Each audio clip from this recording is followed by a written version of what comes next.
अच्छा जी, लास्ट जो हमारी बात हुई थी ये हाइजेनबर्ग प्रिंसिपल जो है ये हमने डिस्कस किया था, ठीक है। और D Broglie's hypothesis, Heisenberg uncertainty principle, ये सारी चीजें हमने जो है, उससे पहले एटॉमिक नंबर का कॉन्सेप्ट, एक्सरेज का कॉन्सेप्ट, तो ये लास्ट लेक्चर में ये सारी चीजें हमने डिस्कस कर दी थी। अच्छा, अब जो नेक्स्ट टॉपिक है ऑर्बिटल्स, ऑल्दो आपने सबने ए लेवल्स में ऑर्बिटल्स का कॉन्सेप्ट पढ़ रखा है, तो ये कोई इतना मुश्किल टॉपिक नहीं होगा आपके लिए।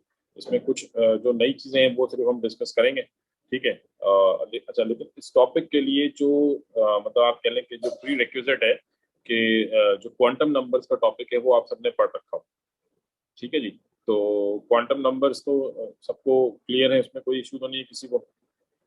हाँ जी, ये क्वांटम नंबर्स वाला जो टॉपिक है जी बेटा, ये जो क्वांटम नंबर्स वाला टॉपिक है ये आपको क्लियर होना चाहिए जी। क्वांटम नंबर सबको क्लियर है, ठीक है जी। चले, तो अब ये है कि नेक्स्ट हम बात कर लेते हैं ऑर्बिटल्स की। अब ऑर्बिटल्स का कॉन्सेप्ट सबको मालूम है कि ऑर्बिटल्स क्या होते हैं, ठीक है। It is a 3 dimensional region. Orbital क्या है? प्रोबेबिलिटी रीजन है, ठीक है। ये चीज आप ओ लेवल से ही पढ़ते आ रहे हैं, ए लेवल्स में आपने पढ़ रखा है, ठीक है। तो बेसिकली ऑर्बिटल्स क्या है? दे आर प्रोबेबिलिटी रीजन है, 3 डायमेंशनल रीजन है of space around the nucleus, ठीक है, where there is a maximum probability of finding an electron, ठीक है। यानी बॉहर का जो कॉन्सेप्ट था ऑर्बिट्स का, उसको नेगेट करके हमने ये ऑर्बिटल्स का कॉन्सेप्ट, हाइजेनबर्ग अनसर्टेनिटी प्रिंसिपल के बाद श्रोडिंजर्स ने जो है वो अपनी वेव इक्वेशन दी। बेसिकली ऑर्बिटल जो है ये फंक्शन है, वेव फंक्शन है, ठीक है, जो कि वेव इक्वेशन के अंदर श्रोडिंजर्स ने ये फंक्शन इंट्रोड्यूस कराया था। अब हम वो मैथमेटिकल डेरिवेशन की डिटेल में तो नहीं जा रहे, ठीक है। हमने सिर्फ सिंपल ऑर्बिटल का कॉन्सेप्ट डिस्कस करना है कि ऑर्बिटल्स क्या होते हैं, ठीक है। तो ऑर्बिटल्स क्या है? ये प्रोबेबिलिटी रीजन है where there is maximum probability of finding an electron, ठीक है, with no strict boundaries। ये ध्यान में रखें कि ऑर्बिटल की कोई स्ट्रिक्ट, कोई फिक्स्ड बाउंड्रीज नहीं है, ठीक है। जिस तरह ऑर्बिट की फिक्स बाउंड्रीज है, ऑर्बिटल्स की कोई फिक्स बाउंड्रीज नहीं है, ये वेव फंक्शंस है। और ये मतलब आप ये कह लें कि पूरा जो आपके पास एटम की जो स्पेस है उसमें इलेक्ट्रॉन कहीं पे भी मौजूद हो सकता है, तो हर जगह पे आपको कुछ ना कुछ प्रोबेबिलिटी मिलेगी। बट ऑर्बिटल्स जो है ये अराउंड, हम कितने परसेंट प्रोबेबिलिटी रीजन काउंट कर रहे होते हैं? अराउंड 90 to 95%, मतलब इतने परसेंट अगर चांस है किसी रीजन में इलेक्ट्रॉन के होने का, तो then that region is known as orbital, ठीक है।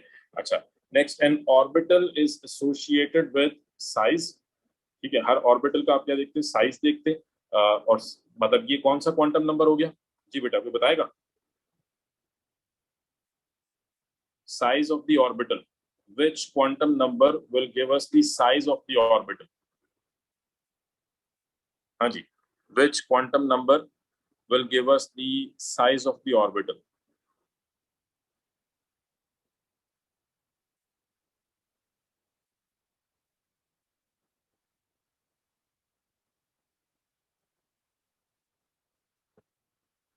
जी बिल्कुल ठीक है। प्रिंसिपल क्वांटम नंबर जो है, प्रिंसिपल क्वांटम नंबर के 4th शेल का है या 5th शेल का है, तो principal quantum number means n की बात हो रही है, ठीक है। Principal quantum number will give the size of the orbital and shape of the orbital, this would be given by जी, which quantum number will give the shape of the orbital?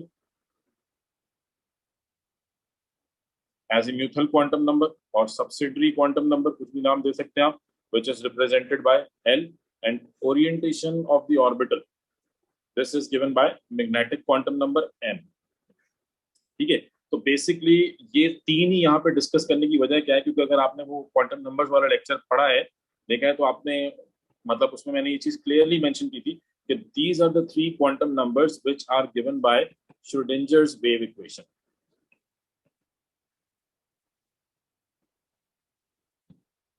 ठीक है। श्रोडिंजर्स की जो वेव इक्वेशन है वहां से ये 3 quantum number आ रहे हैं। कौन से? Principal quantum number, azimuthal quantum number और magnetic quantum number. Spin quantum number, ये स्पिन क्वांटम नंबर जो है does not drives from Schrodinger's wave equation, इसलिए वो हम यहाँ पे डिस्कस भी नहीं कर रहे। बेसिकली ऑर्बिटल्स का जो कॉन्सेप्ट है ये टोटली जो है वो वेव इक्वेशन के ऊपर डिपेंड करता है। और वेव इक्वेशन से आपको क्या पता लग रहा है? Size of the orbital, shape of the orbital and orientation of the orbital, ठीक है। So that's why we are only discussing these 3 quantum numbers in this topic, spin quantum number जो है वो आपको मालूम है, this just simply tells us the spin of the electron in the orbital कि whether it is spinning clockwise or anticlockwise, ठीक है। But mainly जो ऑर्बिट, मतलब वो तो आप ऑर्बिटल के अंदर आ गए ना, फिलहाल हम सिर्फ बात करें कौन सा ऑर्बिटल है। तो कौन सा ऑर्बिटल है, इसके लिए क्या देखना पड़ेगा, size of the orbital, shape of the orbital, orientation of the orbital. जी क्लियर है ये चीज। तो किसी भी ऑर्बिटल को आइडेंटिफाई करने के लिए तीन चीजें आपको क्लियर होनी चाहिए। हाँ जी, ये बात समझ में आ रही है बेटा सबको? ठीक है। तो together the size, shape and position of N orbital represent the probability of finding a specific electron around the nucleus of an atom. तो किस इलेक्ट्रॉन की बात हो रही है, अगर ये तीनों चीजें क्लियर हैं आपको, कौन कौन सी, size of the orbital, shape of the orbital and position of the orbital, then we can identify which electron we are going to talk about. ठीक है जी। अच्छा, तो पहला जो ऑर्बिटल है आपके पास, अब ये शेप्स ऑलरेडी आपने पढ़ रखी हैं, तो मैं इसमें ज्यादा कोई डिटेल में नहीं जाने वाला, ठीक है। तो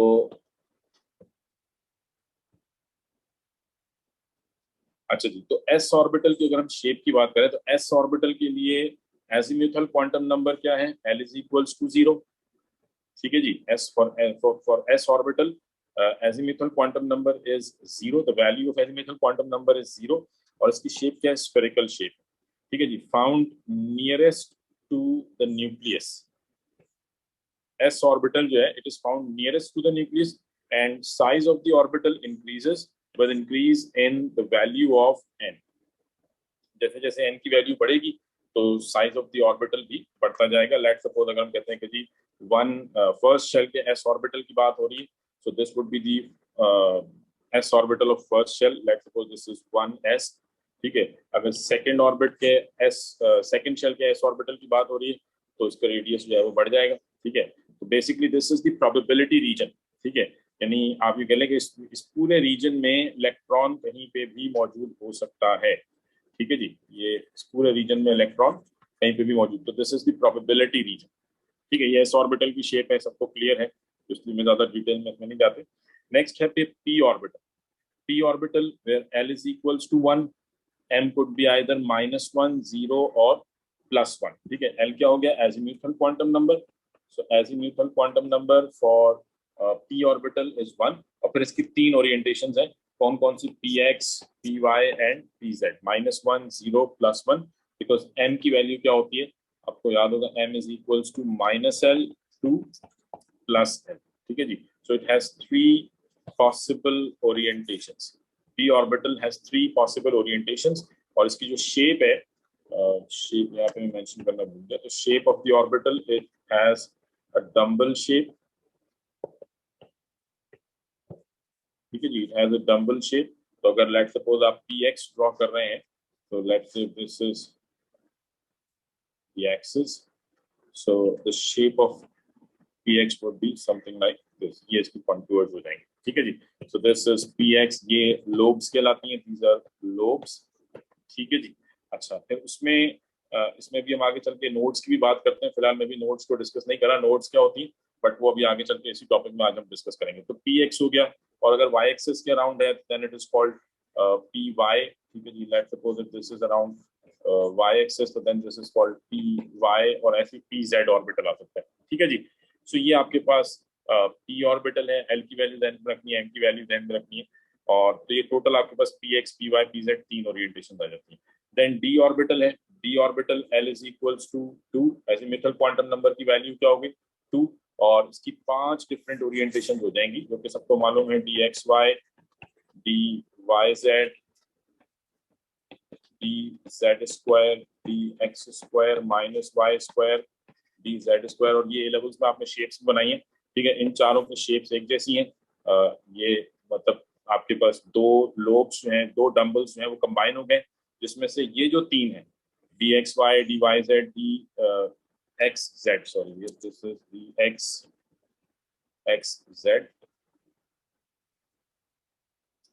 तो जो dxz है और yz और xy जो है, these are found between the planes,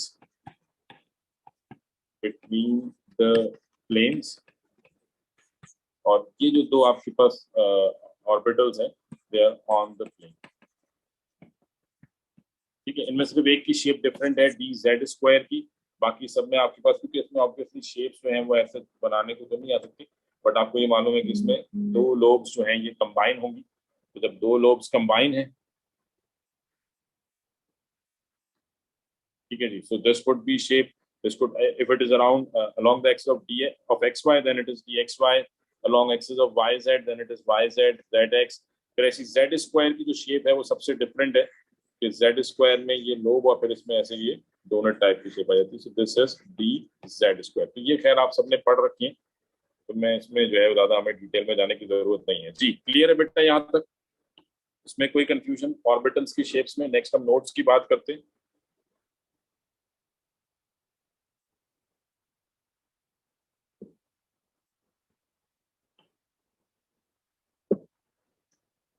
ठीक है जी, तो ये तो ऑर्बिटल्स हो गए। फिर एफ ऑर्बिटल है। एफ ऑर्बिटल भी अगर आप, वैसे तो ऐसे उसकी शेप्स जो है वो सिलेबस में नहीं है, बट एफ ऑर्बिटल के लिए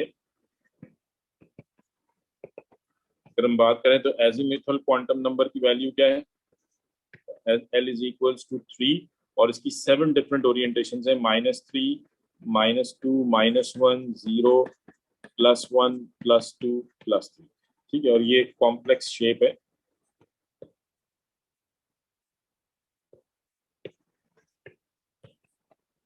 ठीक है जी, तो ये आपने एफ ऑर्बिटल को ध्यान में रखना। अच्छा जी, नेक्स्ट हम बात करते हैं नोड्स की। नोड्स क्या होते हैं? ठीक है, इनमें से भी क्वेश्चन आ चुके हैं पास पेपर्स के अंदर। तो नोड बेसिकली क्या है? इट इज द रीजन, जैसे मतलब एक तरह से आप कह सकते हैं कि node is the opposite of orbital. Node क्या है? It is the opposite of the orbital, the region where probability of finding an electron reduces to 0। ठीक है, वो रीजन जहां पे इलेक्ट्रॉन के पाए जाने का इम्कान ऑलमोस्ट जीरो हो, that is called a node or nodal plane. इसको नोडल प्लेन भी कहते हैं, और नोडल प्लेन। ठीक है जी, so the region where probability of finding an electron is zero or reduces to zero, that is called node. ये कहलाती है नोड्स। ठीक है, now there are two types of nodes. दो किस्म की नोड्स होती हैं। कौन कौन सी? रेडियल नोड्स और एंगुलर नोड्स। दोनों की हम बात कर लेते हैं अभी क्या होती हैं, बट ये नाम ध्यान में रखें। ठीक है, दो किस्म की नोड्स हैं, radial nodes and angular nodes, और इनके फॉर्मूलाज ध्यान में रखें। एंगुलर नोड तो ये वही एंगुलर मोमेंटम से आ रहा है। ठीक है जी, this comes from angular momentum. ठीक है, तो जो एंगुलर मोमेंटम की वैल्यू है वही एंगुलर नोड की वैल्यू होगी, मतलब कि एल की जो भी वैल्यू है वही एंगुलर नोड होंगी। ठीक है, तो angular node that is equals to l, where radial node is n minus l minus one. ये फॉर्मूला ध्यान में रखना है आपने, this one, n minus l minus one, where n is principal quantum number, n is principal quantum number, l is azimuthal quantum number और angular quantum number। ठीक है जी, तो n minus l minus one और angular nodes. ठीक है, और उसके बाद एक और जो फॉर्मूला आपको ध्यान में रखना है, that is total number of nodes. So total number of nodes that is equals to, अगर हम इन दोनों को ऐड कर रहे हैं, किसको? n minus l minus one को, इन दोनों को आपने ऐड किया। ठीक है, n minus l minus one plus L, तो n से l कैंसिल हो गया, माइनस एल प्लस वन, तो पीछे आपके पास क्या बच गया? That is equals to n minus one. So this is the formula of total nodes. Total nodes अगर आपने देखनी हो तो that is equals to n minus one. ठीक है, ये फॉर्मूलाज इंपॉर्टेंट है। अक्सर आपको जो है वो नोड्स कैलकुलेट करने को बोल दिया जाता है। लेट सपोज मैं आपसे कह दूं कि जी calculate the nodes in 5p। ठीक है जी, 5p में आपने नोड्स कैलकुलेट करनी है। So total number of nodes that would be equal to n minus one. ठीक है, वेयर n की वैल्यू क्या है? 5। So 5 minus one that would be equal to 4। तो total number of nodes present in 5p is 5p जो है ये आपके पास ऑर्बिटल आ गया, तो इसमें आपके पास टोटल नंबर ऑफ नोड्स कितनी है? 4। ठीक है, और अब अगर आपको अलग अलग नोड्स देखनी हो, एंगुलर नोड्स काउंट करनी हो,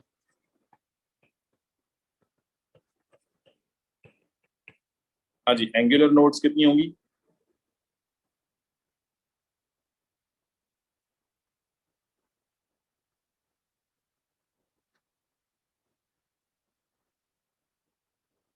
जी बेटा, एंगुलर नोड्स कितनी होंगी? हाँ जी, एंगुलर नोड्स कितनी आएंगी?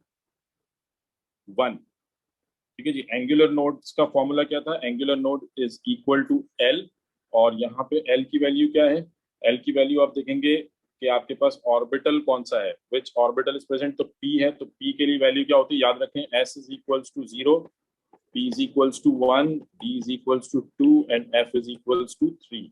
तो पी है तो इसका मतलब एल की वैल्यू क्या होगी? 1। तो एंगुलर नोड बराबर होती है एल की विच इज इक्वल्स टू 1, क्योंकि पी ऑर्बिटल है, तो एक एंगुलर नोड है इसमें। और अब आ जाए रेडियल नोड्स। रेडियल नोड्स कितनी होंगी? Radial nodes that is equals to n minus l, n minus l minus 1। तो n की वैल्यू क्या है? 5, माइनस एल की वैल्यू क्या है? 1 minus 1। So 5 minus 1 minus 1 that is equals to 3। और अब अगर आप इन दोनों को ऐड करें तो भी आंसर क्या आएगा? 3 plus 1 that is equals to 4। तो ये आपने प्रूफ भी कर दिया कि टोटल नंबर ऑफ नोड्स 4 के बराबर। जी क्लियर है बेटा? ये इस किस्म के क्वेश्चन आपको एमसीक्यूज में मिल सकते हैं, where you have to calculate either total number of nodes और एंगुलर नोड्स और रेडियल नोड्स, ये आपसे कैलकुलेट करने को बोला जा सकता है। हाँ जी क्लियर है ये?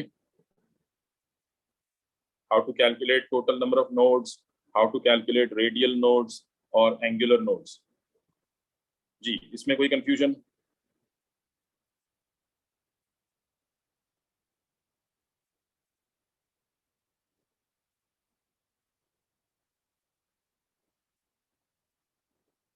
ठीक है जी, सबको क्लियर है ये? अच्छा अब थोड़ा सा कॉन्सेप्ट देख लें, ये कि एंगुलर नोड्स और रेडियल नोड्स ये होते क्या है। ठीक है, थोड़ा सा बेसिक सा कॉन्सेप्ट आपको दे देता हूँ। तो बेसिकली एंगुलर नोड्स जो हैं ये, पेज ऐड कर लें। ठीक है, जैसे आप यहाँ पे देख सकते हैं, ये जो डायग्राम है, this diagram representing the radial nodes. ठीक है, ये रेडियल नोड्स को रिप्रेजेंट कर रहा है। ये जो डायग्राम है आपके पास, कौन सी? This diagram represents angular nodes, sorry radial nodes. ठीक है, रेडियल नोड्स को मैं सिंपल डिफाइन कर सकता हूँ। अगर मुझे रेडियल नोड्स को डिफाइन करना पड़े कि रेडियल नोड्स क्या होते हैं, they are basically the spherical region, spherical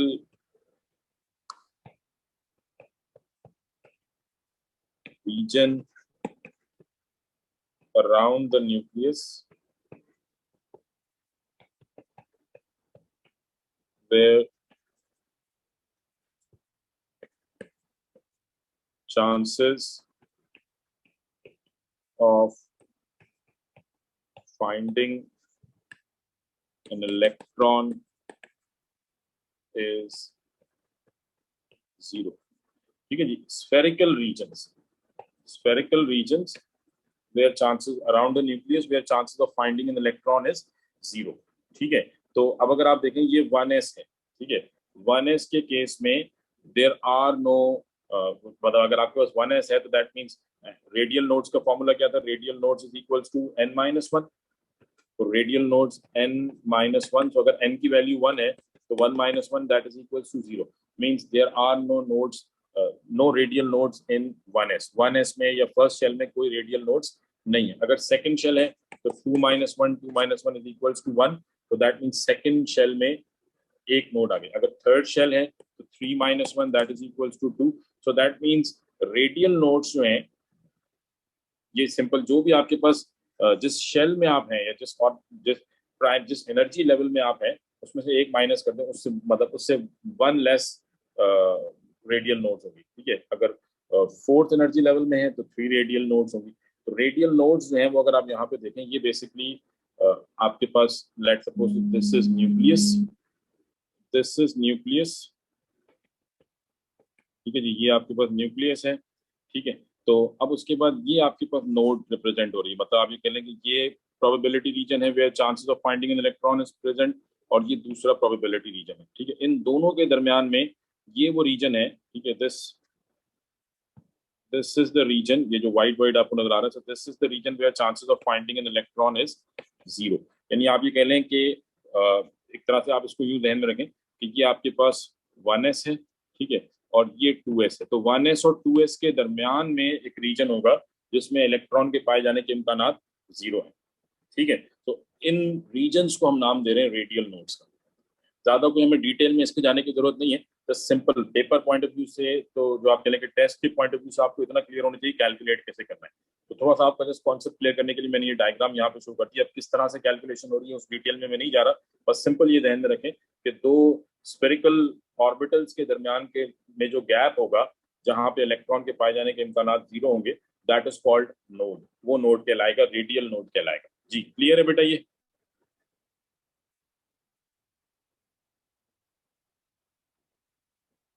हाँ जी, इसमें कोई confusion?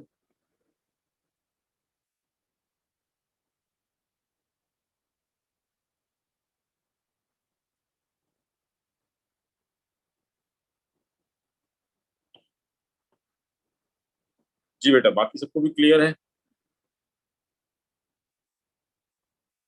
Radial node,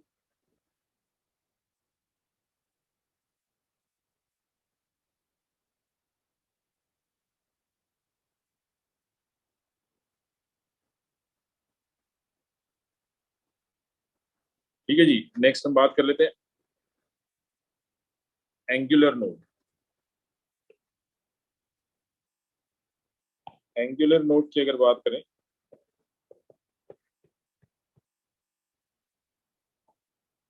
angular node जो है ये बेसिकली आप कह लें कि किसी भी दो लोब्स के दरमियान, जैसे पी ऑर्बिटल है, ठीक है, तो लेट सपोज हमारे पास ये पी एक्स है, तो वो प्लेन जहां पे दोनों लोब्स कंबाइन हो रहे हैं, लेट से ये वो प्लेन है जहां पे ये दोनों लोब्स जो हैं ये कंबाइन हो रहे हैं, ठीक है।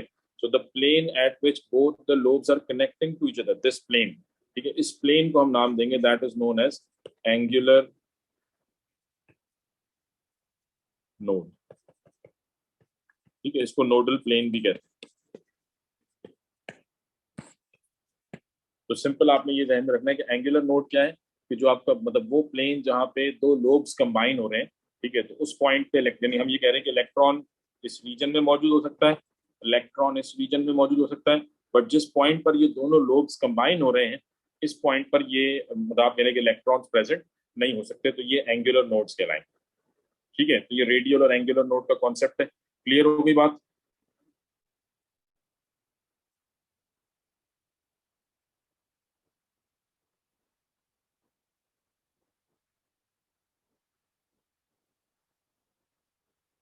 जी, इसमें कोई कंफ्यूजन बेटा?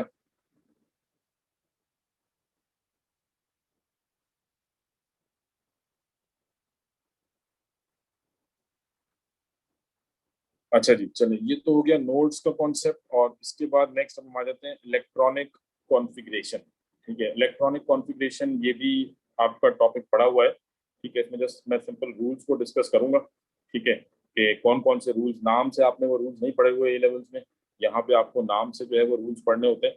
तो इलेक्ट्रॉनिक कॉन्फ़िगरेशन जो है इसको हम सिंपल डिफाइन करते हैं कि basically it is the filling of electrons in subshells and orbitals of an atom is called the electronic configuration, ठीक है। सबशेल्स में, ऑर्बिटल्स में जो इलेक्ट्रॉन्स हम फिल करते हैं, so that is basically called electron configuration.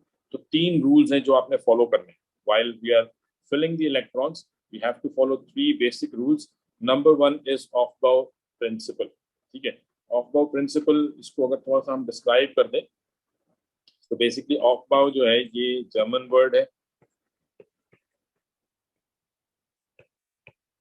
okay, this is a German word, and this means building up of something। मतलब यहाँ पे हम इलेक्ट्रॉन्स को बिल्ड अप कर रहे हैं, तो building up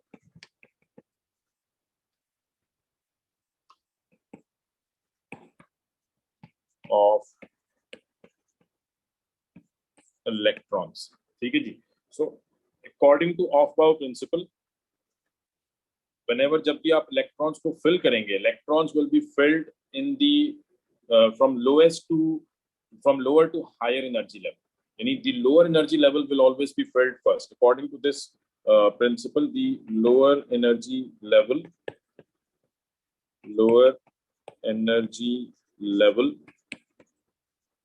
will always be filled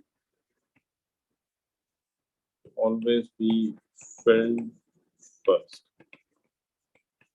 ठीक है। अकॉर्डिंग टू दिस प्रिंसिपल, जब भी आप इलेक्ट्रॉन्स को फिल कर रहे हैं, तो जो लोएस्ट पॉसिबल एनर्जी लेवल है, सबसे पहले आपने उस एनर्जी लेवल को फिल करना है, ठीक है, whenever we are filling the electrons, the lowest possible energy level with, यानी ऐसा नहीं है कि lower energy level को छोड़ के आपने पहले higher energy level को fill कर दिया, this is not possible. ठीक है, तो electron will always be filled in increasing energy order. ठीक है, आप इसको यूं भी कह सकते हैं कि electrons will always be filled in increasing energy order. ठीक है, इलेक्ट्रॉन्स को आपने फिल करना है इन इंक्रीजिंग एनर्जी ऑर्डर. अच्छा, अब नाउ हमें कैसे पता लगेगा कि कौन सा एनर्जी लेवल जो है वो लो है और कौन सा एनर्जी लेवल जो है वो हाई है? तो उसके लिए हम एक सिंपल सा रूल यूज करते हैं, that is known as N+L rule. ठीक है, to find out the N+L rule will be used to determine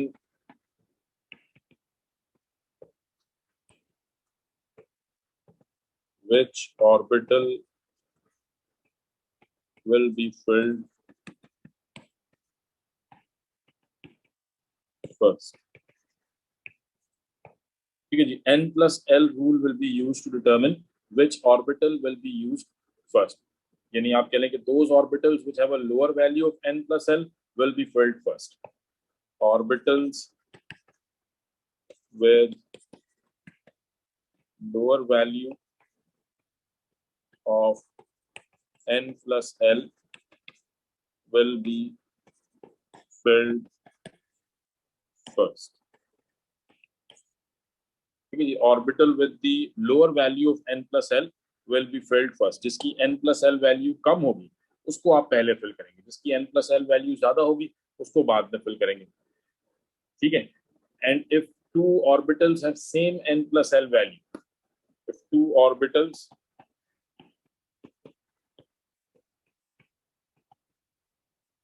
have same N+L value, then the orbital with lower value of N will be filled first. ठीक है जी.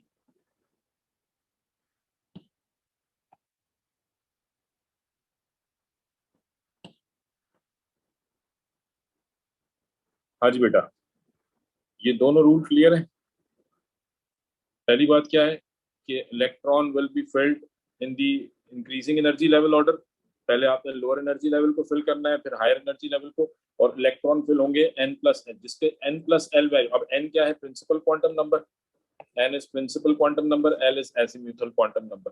ठीक है, तो let suppose अगर हमारे पास दो एनर्जी लेवल्स हो, suppose अगर हमसे कहा जाए कि जी 4s और 3d में से which energy level would be filled first. तो अगर मुझसे कहा जाए कि जी what is the N+L value, 4s के लिए N+L वैल्यू कैलकुलेट करें और 3d के लिए N+L वैल्यू कैलकुलेट करें, दोनों में से जिसकी N+L वैल्यू कम होगी पहले आपने उसको फिल करना है. तो 4s के लिए N की वैल्यू क्या है? 4 प्लस L की वैल्यू क्या है? S को हमने किससे रिप्रेजेंट किया था? 0 से. तो 4 + 0 दैट इज इक्वल्स टू 4. तो 4s के लिए N+L वैल्यू क्या आ गई? 4. 3d के लिए N की वैल्यू क्या है? 3, और L की वैल्यू D है, SPD that is 2, so 3 + 2 that is equals to 5. So that means 3D is higher energy level. So 3D is filled first. 3D को पहले फिल करेंगे. ठीक है, जिसकी N+L value, sorry 4s would be filled first. N+L value 4s की कम है, चलो देखते हैं यहाँ पे करेक्ट कर लें. 4s will be filled first. Although 4, और ये चीज आपने ये लेवल्स में भी पढ़ रखी है. ठीक है, तो 4s को जो है वो पहले फिल करते हैं. क्यों पहले फिल करते हैं? Because it has a lower value of N+L. इसकी N+L की वैल्यू कम होती है.